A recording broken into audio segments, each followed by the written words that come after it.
Welcome back to another episode of the Partnernomics Show. Today, I was joined by Mike Saxton. So, Mike is a Vistage Chair here in the Kansas City market. And man, I think a couple of decades ago, Mike and I were both at Sprint, and I'm pretty sure I had the opportunity to meet him, shake his hands, although we were at very different organizations at the time. But it's just a reminder of how we interwoven our careers are, and you just never know when you'll kind of come back in line with somebody that you served in a company with. It just goes to show you that just the importance of building those relationships and what they can do for you downrange. But Mike is a Vistage Chair here in Kansas City. He was kind enough to invite me to come in and chat with his group earlier this year. Really a great group. Really fun to do that. Go in, kind of talk to them about partnerships, the power of partnerships, and what it can do for companies.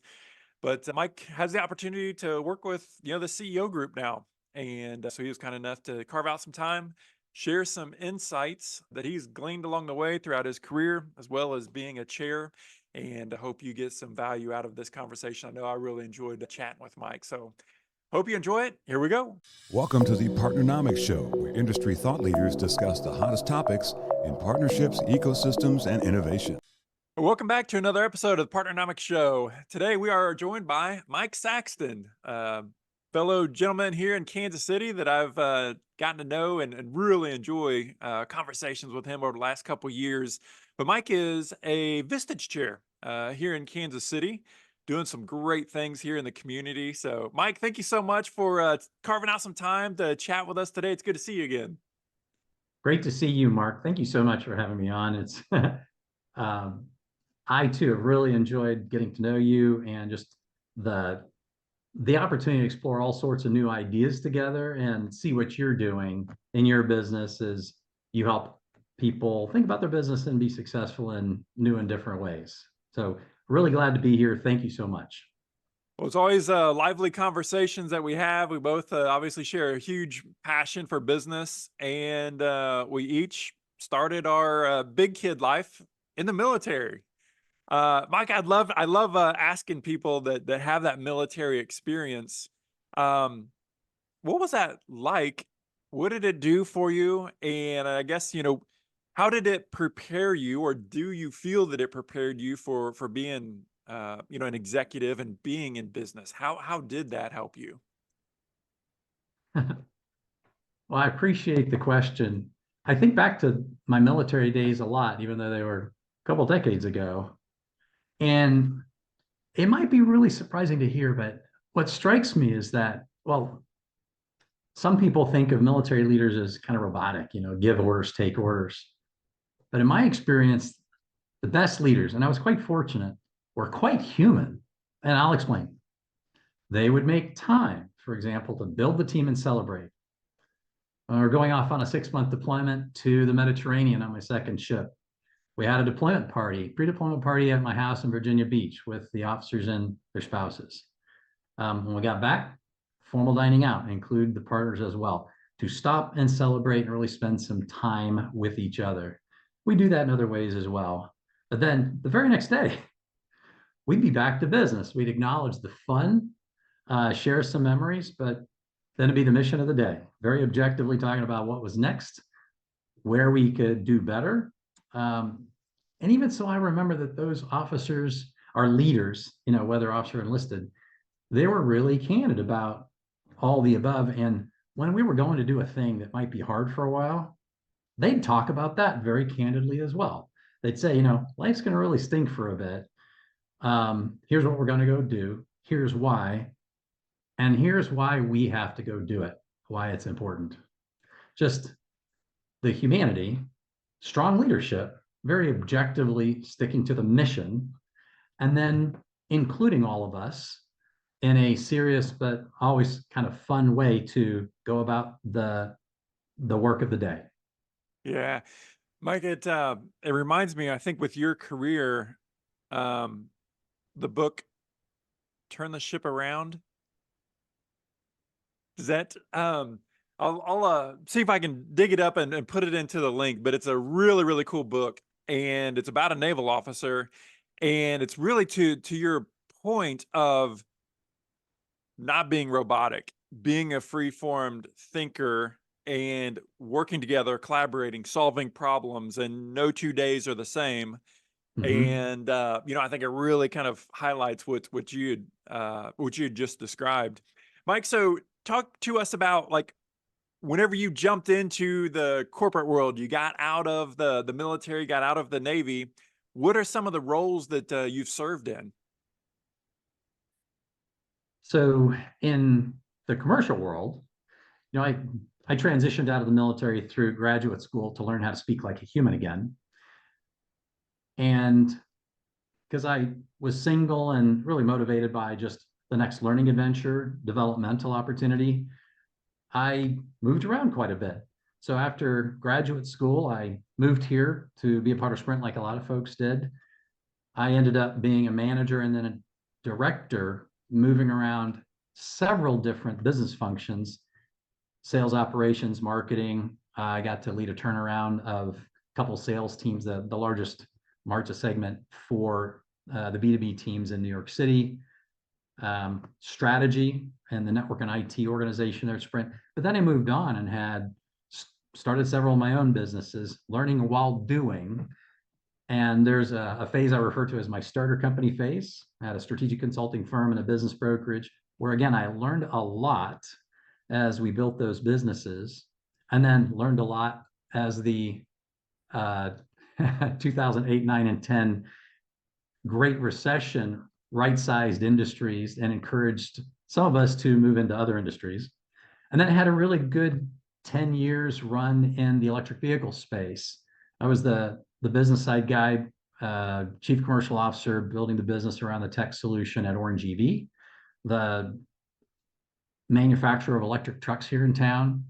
That went really well. It was the global leader then when I left in 2020, and it continues to be the global leader now. And then moved So, Mike, on that was to around what, 2010 or so when you from started? yeah, I was with them from about end of 2013 is when we first started getting together. And then I left in 2020. So I was there for maybe 6.5-ish years. That was definitely The the hard early part, days, wasn't it? oh, it For EVs. was. Yeah, I joined when the founding partners, Wayne and Kurt, had just started to share the prototype for shakedown and feedback with some initial local customers. And so we had a prototype, kind of early stage, alpha stage. And I got to come in and take things from there with regards to building the business, going to market. And then left in 2020 when we were in 16 states in 3 countries.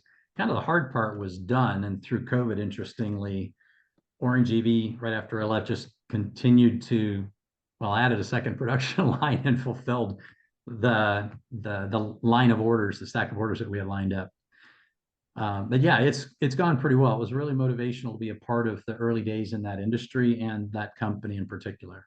Yeah, that's awesome.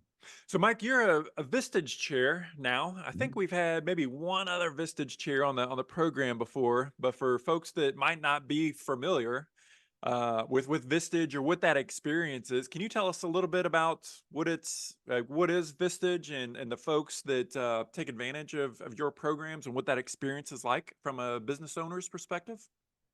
Sure. So Vistage is really about for small and medium business leaders, starting with the CEOs. It's about helping them feel more supported, make better decisions, and grow to be a better leader and more successful in growing their business. Ultimately, it's about then also helping them just be more successful in the rest of their community, family, charitable activities, et cetera. It's to help them be a more successful leader to grow themselves and their businesses. And through the different aspects of Vistage, while it starts with the CEO, there are different programs that are all centered on the peer group, but include a number of other elements developmentally for the entire talent and succession chain, if you will, starting from individual contributors you want to develop into managers of people and organizations, all the way up to your C-suiters and, of course, the CEOs. There are a range of things that go along with being a part of Vistage and one of our peer groups. It includes one-on-one coaching. The peer group itself and half days or all day sessions in the case of the CEOs with your peer group, where in that session you spend time working on each other's greatest challenges and opportunities. Where else can you get that kind of brain power, 12 to 16 or more CEOs, non-competitive, focused on the thing you need to get off your chest, the thing you want to ask help thinking through. We've got world-class educators that will come in and lead workshops. It's part of my role to work with my members and bring in those educational and developmental topics that are needed and of interest to the group in the moment. So the one-on-one coaching, the educational workshops with the group, the CEO peer group acting as your advisory board, if you will, to focus on your challenges, and then all sorts of other developmental resources where like Jim Collins will do an educational series, recorded webinars and discussion guides that can be taken back into the organization. Shoot, we've got world-class resources to help members think through the buying and selling of businesses, not to replace the trusted advisors, but to provide a resource that is the trusted go-to to just begin the journey of understanding what it means to buy and sell a business, to get evaluation once a year free of charge, to know kind of where you are in the metric, the levers you can be turning to improve value. And we've got 2 years in the making, a strategic planning capability that's coming out that's going to be really, really, I think, instrumental as well. Beyond that, you've got 46,000 members across more than 40 countries that are there leaning forward to learn and grow with you, whom you can leverage. We've got an internal directory that's private, but accessible to the membership, and networks that are there to access. You can ask a question, and people around the world who have subscribed to that channel, and there could be, of the 46,000 globally, anywhere from 2 to 5, 6,000 in a channel. They're there to help you answer questions, gain knowledge, and find relationships. There's sounds like a an lot. amazing resource. It is. That is Yeah. awesome. That's awesome. Well, Mike, I am jealous of folks like you that get the opportunity to work with business owners and just kind of learn of what these businesses are doing and how they're growing teams and growing value within their companies. But I'd like to, ask you what is it that you're seeing kind of in the market today with businesses, business leaders, and who are the folks that seem to be winning in this marketplace, or kind of what's the attitude, or like from a leadership perspective, what's like, kind of let us into your world for a couple minutes. That's a great question, Mark. I think first and foremost, successful leaders are candid about what they're facing, what they're feeling, and they engage their teams, and they will have frank conversations and affirm that we've got a choice, that they have a choice to be afraid or to see opportunity, and maybe a little of both, with tariffs, with AI, and all the other forces that could be affecting any given business and leader. I think the key is that as a part of the regular conversation with your organization, starting with your trusted leadership team, you acknowledge the uncertainty, the worst case scenarios, make it a part of routine business planning, routine dialogue. While running strategy in my corporate days, we always seek to understand, what could affect us, what wouldn't, what we could control versus not, to help focus our thinking and our planning efforts. And shoot, I remember while rebuilding the B2B business at SRECTrade, the carbon credit business I spent time with, in a couple months, the value of our entire market was cut in half by 50%. Just a change in some regulatory elements that, and supply and demand mechanism. Anyway, the market lost half its value. And that was scary. And it was scary, especially because we were in the process just closing an acquisition, selling our business to another company. So that could really change how they viewed us. So we worked through an assessment of the marketplace, revised our offering, shifted our focus on the market, our messaging, and what the people were doing, what we're going to stop doing, what we're going to do new or differently. The team felt heard. Everybody was more connected to the vision. They had gotten to air some of their concerns. We didn't have a whole lot of turnover as a consequence. And shoot, that business continued to hit its numbers in spite of the loss in market value. So I think the key is use your resources, talk to your people, and be frank about the good, the bad, the ugly, what you know, what you don't know, and the opportunity to really succeed where others might not be willing to step up and do the work. You mentioned Jim Collins, one of my heroes for sure, earlier, and he talks about vulnerability and like vulnerability trust.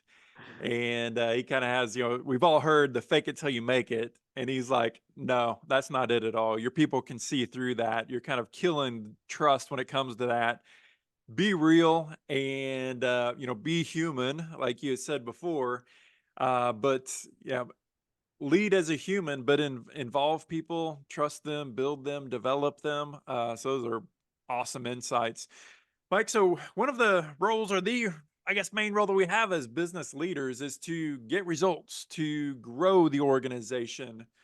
What's maybe some things that you see leaders that are doing wrong or kind of going about it the wrong way, or opportunities for improvement, as a HR leader would say? Ooh, what are they doing wrong? We like to focus on the positive, but sometimes it helps to identify some of the things that are tempting, but just a bad idea. I think one, to think you have to figure it all out yourself. We just had alluded to that. Use your resources, your trusted resources at the very least. Two, don't panic. Go through a structured process to understand your environment. Part of the strategic planning, a standard strategic planning process, is to do an internal scan to look at your strengths, weaknesses, an external scan to understand your market, where you are in the market competitively, opportunities and threats, all that stuff. Spend the time in a structured thought process, and then engage your team. If you haven't already, engage your team as a part of that and what you're going to do going forward. And I think one of the other things is just, you can't beat your people into success. There are leaders who, as a matter of style, or sometimes when times get tough, they get nervous and they start to micromanage, and they put extra pressure on not only themselves, but the organization. And generally, to your point, the people will know something's wrong, and they won't generally respond well to beatings, micromanagement. Micromanagement generally hurts performance. So high performing teams, whether the times are easy or hard, generally are inspired by a higher purpose and are largely self-motivated. Effective leaders set clear direction as a part of establishing the conditions for success. They ensure that the members understand their roles, how success is defined, and that everybody's aligned to that new organizational direction and how it's going to measure success.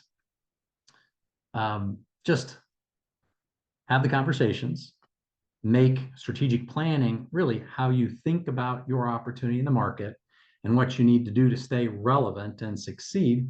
Make it a part of the regular conversation. Don't run away from it. And when times get tough, see that as just one more part of the business environment through which you're managing, and an opportunity. So, Mike, this current environment, you mentioned some of those things with AI, with tariffs, or the larger economic environment. It feels like there's always a lot of uncertainty that's in the market, right? I mean, there's almost no time where it's just totally stable, or if it is, kind of like the weather, just wait around a year or two and something's going to happen. There's always going to be some scary times. Um, what's kind of, I guess, some advice that you have, or the way that you interact with business leaders that are doing it well? What's I guess what's some of the best ways that leaders are, you know, having trust and kind of fostering coming together as teams, as opposed to panicking and, oh my gosh, there's a million things out there. I was just at a conference last week, and one of the huge topics, as you would imagine, is AI, and how AI is just, I am absolutely convinced I think we all are already, that it's going to change things, probably unlike Mhm. anything we've ever seen before. Mhm. But do we see it as an opportunity, or do we see it as a threat? And I think it can be both, but sort of, it's almost like beauty. It's in the eyes of the beholder of how you see it. Um, Mhm. Talk us through, like, how are you coaching your business leaders in this environment with so much change right in front of us, and how are they best leading their companies to see the change as an opportunity instead of a threat and something to be scared of and run away from? That's a great question. And so at the end of the day, I guess we have to make a decision. Is the world still going to be here after this great change affects our world or not? If you believe we're still going to be here, then with your team, you can acknowledge, they're going to be winners and losers, just like there were last week, last month, last year. And we go back to the business of the day. Sometimes it's a question of acknowledging there's the business of today, and then there's the business to which we're evolving for tomorrow. And some of your people, they like the uncertainty, they like the challenge of figuring out how to navigate the new thing. Some of your people, they're going to be the ones that really enjoy and maybe are just better suited for leading and managing today's business. So as you identify the new uncertain thing and you need to understand it better, maybe identify those parts of your organization or individuals who can go lead the charge and learn for you. And as a part of your strategic planning, create initiatives that are learning and development opportunities. So, okay, Joanne or John, you're going to be the one who's going to lead our Understanding AI Opportunity Initiative. We're going to give you some resources, carve off time, maybe some dollars to go grab some tools, run some trials, work with some partners to figure things out, maybe hire some outside educators, take some courses to figure out how these new capabilities are relevant to our business, to introduce some opportunities. And then with a mandate across the organization to let people know that those individuals or organization will be coming to you to share some learnings, ask you to try some things in a managed process that is all about learning, understanding, innovating this new thing, and then with the leadership, figuring out how we're going to then more fully adopt and integrate a new capability. Generally, if people, the ones that are managing today's business, know, we're working on it, we'll get there, it helps. The ones that enjoy and are good at going to figure out what the new thing is and how we're going to attack it, they're happier. And then it's a question of just change management. As an innovation function, you go learn and explore, you bring the ideas back, then you develop a capability like you would any other product, test it, figure out the implementation plan, socialize and manage that through your organization, and then voila. Now, it can sound like it will take time, but that process can move pretty quickly. And that's partly what we're seeing in the environment with, you know, Chat GPT, generative AI, and some of the other new tools. When you dive in to learn them, their application isn't necessarily as challenging as you might think. And I think one of the other things I would just ask of everyone is, do you remember, now we're senior leaders now, you remember when we were the upstarts coming up through the ranks? We were the ones who had been trained in the new things. We're going out to explore and be a part of the new thing. And that's where we learned and grew and made our successes. Now it's our time to develop other people and be the ones more senior leaders to see those tectonic changes as the opportunities where we engage the organization and maybe some of those younger professionals with the more established seasoned professionals to figure things out. This has been going on a while. We as senior leaders can sometimes get stuck and forget that we had our opportunity to make hay the last time a big new thing came around. Remember the internet? Microsoft Office, the suite of tools, all sorts of really big changes. And that's never going to change. Change will persist. This is just our time now to be the folks at the top, recognizing that, oh, yeah, there's a process that's worked for a long time to understand the change, how we're going to take advantage of it to continue being relevant and successful in our industries and our companies. Yeah, great insights there. Mike, I know that you're a little biased, and I'm biased in this as well, but around peer groups, right? So obviously we chatted about Vistage and what that is, but you know, for folks that are not involved in either formal or informal peer groups that they've put together, I mean, like, what's your advice? What do you see like the growth that that CEOs and founders get out of being in a peer group? I know there's, you know, a lot of time. I mean, we're the CEOs, we're the founders, we're leading the company, and our bosses are clients that pay us. But outside of that, a lot of times, you know, we don't have employees that really challenge us all that much. What are some of the different things, or I guess benefits, that you see your members get out of, you know, being involved in peer groups? Thanks for asking that, Mark. So I think all of us have experienced the phenomenon. It's lonely at the top. Sure, in some ways it's not, because everybody's clamoring for our attention as the people at the top, the boss, the owner, the CEO or president. But those folks generally need or want something from us. And there's almost always a conflict of interest in how we might think about how we answer their questions or deal with the situation they're bringing to us.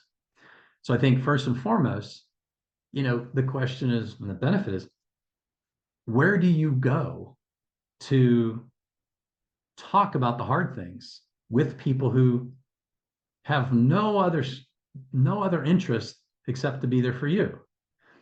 A place where you can talk about the hard things and are expected to, that you don't feel you can talk about with anyone else, both business and personal. And then get their candid feedback, help thinking through those issues to get different perspectives, maybe understand the root problems differently, get some help thinking through what you might do and how to address the situation or pursue an opportunity. So I think first and foremost, it's to have a place and trusted peers, very capable sounding boards with whom you can talk, where you can unburden in a safe space and then get help. Get help to make better decisions and to be more successful as you become a leader and grow your business and, you know, go on to do the other things that you are doing in your family and community. Have people you can talk to.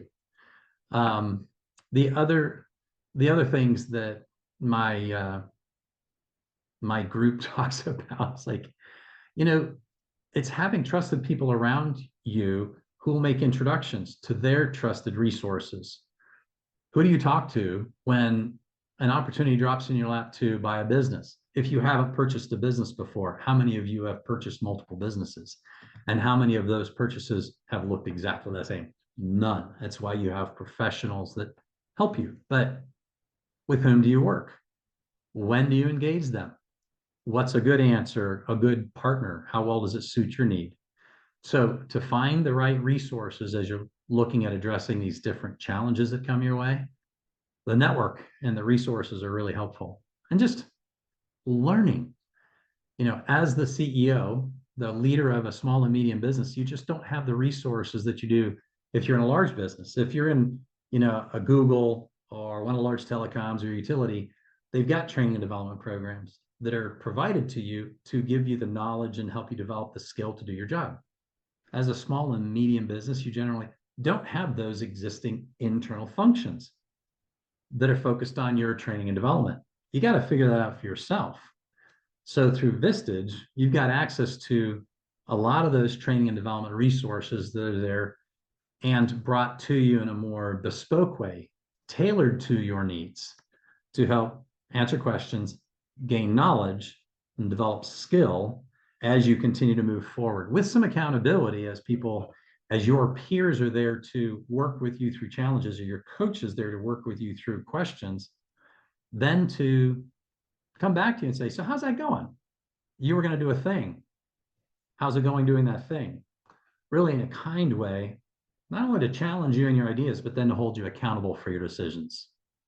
Yeah, that's awesome. Well, Mike, I know you have a busy schedule, so we're not going to take up any more of your time, but man, I sure do appreciate you carving out a few minutes to chat with us, to share your insights. You're doing amazing things. You were kind enough to allow me to meet some of the folks that's in your group, and I know that they love and they're enjoying working with you and working with the group. So on behalf of a member of the Kansas City business community, thanks for what you're doing and keep up the great work. Thank you, Mark. Really appreciate the time with you. It's good to see you again. Thanks for joining us for this week's episode of the Partnernomics Show. Don't forget to subscribe to get the newest episodes at thepartnernomicsshow.com.